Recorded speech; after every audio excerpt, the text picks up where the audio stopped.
औज़ुबिल्लाहिमिनश्शैतानिर्रजीम बिस्मिल्लाहिर्रहमानिर्रहीम। मोअज़्ज़िज़ नाज़रीन, मेरा नाम मोहम्मद समी है। सिद्दीकी ग्रुप ऑफ कंपनीज के प्लेटफॉर्म से आपकी खिदमत में हाजिर हूँ।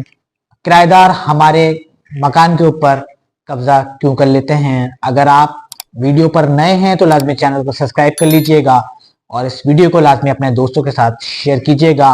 जैसा कि आप जानते हैं, पाकिस्तान में 60 से 70% लोग किराए के ऊपर रहते हैं, किराएनामा एग्रीमेंट करते हैं और उसके बाद वो उस घर में रहना शुरू कर देते हैं या वहां पर कोई कारोबार करते हैं। इस सिलसिले में बहुत से केसेस देखने में आ रहे हैं। किराएदार ने मालिक मकान के घर पे कब्जा कर लिया है और वो टाइम के ऊपर किराया नहीं दे रहा है, जिसकी वजह से मालिक मकान को काफी नुकसान हो रहा है और मालिक मकान अदालतों के चक्कर लगाते हुए नजर आ रहे हैं। तो जब भी आप किराएनामा लिखें तो ऐसे लिखें कि आपका जब केस अदालत में जाए तो आपका टाइम और पैसा दोनों बचें और अदालत ही हुक्म सादिर करे कि इस मकान को फौरी खाली कराकर मालिक मकान को वापस किया जाए। मगर एग्रीमेंट करते हुए हम अपनी दोस्तियां, रिश्तेदारियां, दूसरों से जो हमारा ताल्लुक होता है उसको हम मजबूत समझते हैं और एग्रीमेंट को तरजीह नहीं देते, जिसकी वजह से जिसको हम किराए के ऊपर घर देते हैं वो पैसों की वजह से वो लोग मुनर्रिफ हो जाते हैं और वो हमारे प्रॉपर्टी के ऊपर कब्जा कर लेते हैं।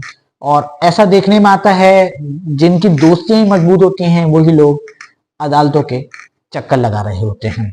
तो आज का जो मौजू है वो ये है कि किराएनामा एग्रीमेंट क्या है और इसको कैसे लिखते हैं कि अगर आपका केस अदालत में जाए तो अदालत फौरी हुक्म सादिर करे कि इस मकान को खाली कराकर मालिक मकान को वापस दिया जाए, क्योंकि हम किराएनामा एग्रीमेंट करते हुए बहुत सी गलतियां करते हैं और अगर ये गलतियां आप भी करेंगे तो आपके घर के ऊपर भी किराएदार कब्जा कर लेगा।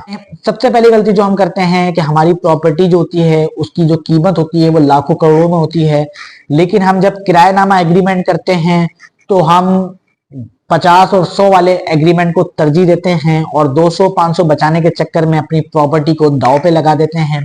तो मेरा आपको यही मशवरा है कि जब भी आप किराएनामा एग्रीमेंट करें तो 300-500 वाले एग्रीमेंट पर करें। उस एग्रीमेंट की बहुत अहमियत है अदालत में, ताकि जब भी आपका केस अदालत में जाए तो आपका केस मजबूत हो और उस केस को आप जीत सकें। दूसरा अहम पॉइंट ये है कि मालिक मकान के पास टाइम नहीं होता और वो अपने कामों में मसरूफ होने की वजह से किराएदार को कहता है कि यार आप ही किराएनामा एग्रीमेंट ले आइएगा, जो कि सरासर गलत है, क्योंकि उस एग्रीमेंट का टाइटल ऑफ डॉक्यूमेंट किराएदार के नाम से बन जाता है और अगर किराएदार उस एग्रीमेंट में कुछ रद्दोबदल कर दे तो आपको कल को बहुत सारे मसले फेस करना पड़ सकते हैं। जब भी आप अपनी प्रॉपर्टी को किराए के ऊपर दें तो उस एग्रीमेंट को आप खुद लेकर आएं ताकि टाइटल ऑफ डॉक्यूमेंट्स आपके नाम का रहे, क्योंकि उस प्रॉपर्टी के राइट्स आप किसी और को दे रहे हैं। तो ये बहुत अहम है। और तीसरा अहम पॉइंट ये है कि विरासती प्रॉपर्टी होती है, 4 भाइयों के नाम के ऊपर है या वालिद के इंतकाल के बाद वो प्रॉपर्टी 4 भाइयों को मिली है, लेकिन उस प्रॉपर्टी को बड़ा भाई मैनेज कर रहा होता है। तो देखने में आता है कि बड़ा भाई तमाम मामला देख रहा होता है और किराएदारी के तमाम एग्रीमेंट भी वही कर रहा होता है, लेकिन जब उस प्रॉपर्टी के ऊपर किराएदार कब्जा कर लेता है और वह केस अदालत में जाता है तो अदालत सबसे पहले यही देखती है कि उस प्रॉपर्टी के असल वारिस कौन है। तो मालूम होता है 3 वारिस और हैं। तो अदालत पूछती है कि आपने इन 3 वारिसों से एग्रीमेंट किया था, तो मालूम होता है कि इनसे तो कोई एग्रीमेंट नहीं हुआ। तो इस वजह से वो केस काफी कमजोर हो जाता है और अदालत उस केस के अंदर स्टे दे देती है। जब भी वो केस 2 से 3 साल चलता है, क्योंकि आपको पता है अभी अदालतों में काफी केस पेंडिंग है और नंबर लगने में काफी टाइम लग जाता है और इसका फायदा किराएदार उठाता है, क्योंकि उसको ये बात मालूम हो जाती है कि इस एग्रीमेंट की कोई कानूनी हैसियत नहीं है, जिसकी वजह से वो कभी किराया देता है, कभी किराया नहीं देता और इस वजह से मालिक मकान को काफी नुकसान होता है और उसका काफी टाइम भी जाया होता है। और चौथा जो अहम नुक्ता है वो ये है कि जब भी आप किराएनामा एग्रीमेंट करें तो उसकी रजिस्ट्रेशन कराएं, क्योंकि आजकल जो मामला चल रहे हैं कि लोग टैक्स की वजह से काफी डरे हुए हैं और वो नहीं चाहते कि गवर्नमेंट को छोटी छोटी चीजों के ऊपर टैक्स दे, तो वो रजिस्ट्रेशन नहीं कराते। और ऐसा भी देखने में आता है कि मालिक मकान अपने बेटे के नाम से एग्रीमेंट कर देता है। उसका नुकसान ये है कि जब वो केस अदालत में जाता है तो मालूम होता है कि वो एग्रीमेंट मालिक मकान के बेटे का है और जिसका उस प्रॉपर्टी में अभी कोई हिस्सा नहीं है, तो वो केस भी काफी कमजोर हो जाता है।